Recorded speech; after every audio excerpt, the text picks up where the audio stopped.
see on selles mõttes hea küsimus, et minuga juhtus elu kogu aeg ja ei juhtunud mitte hästi. Kogu aeg olid mingid jamad ja kogu aeg oli ja tervis läks aina viletsamaks ja viletsamaks.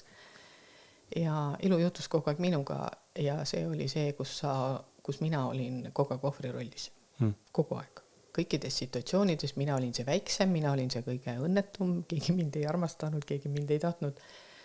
Ja kui ma siis ühel hetkel hakkasin otsustama, et nüüd mul aitab, siis kui ma ikkagi enam praktiliselt liikuda ei saanud, siis mul sai sellest asjast ikka kopp jumalast ette ja siis ma mõtlesin, et pekkisin peab midagi veel olema. Ja siis ma hakkasin otsima lahendusi, et kuidas ma uuesti jalad alla saan. Ja siis ma ikkagi jõudsin läbi abistajate muidugi, ma jõudsin sinnani, et aga mis siis, kui see kõik on mulle millegi jaoks vajalik.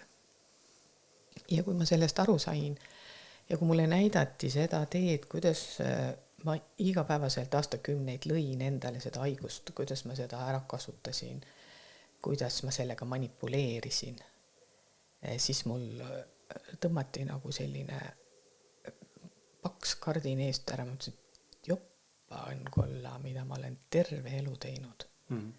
Et ma olen ise ennast pannud sellesse pisikesse puuri, eks, ja arvanud, et see ongi minu maailm ja see ongi elu, mida siis tasub elada. Ja täna ma tõepoolest võtan asju nii, et kui me kokku ei saa, siis järelikult pole vaja, eks ju. Kui mul sellele koolitusele inimesi ei tulnud, siis järelikult ei ole see piisavalt kõnekas. Järelikult ma ei andnud endast 100%, on ju. Et ma võtangi seda sellepärast, et ega see enda süüdistamine ei aita, kui ma oskaks, ma teeksin ju paremini. Aga ma ei oska. Järelikult ma annan endast parima. Ja kui see kedagi ei kõneta, siis on seal mõtlemise koht, et võib-olla see sõnum ei ole õige või võib-olla see aeg ei ole õige või võib-olla ei ole sihtgrupp õige.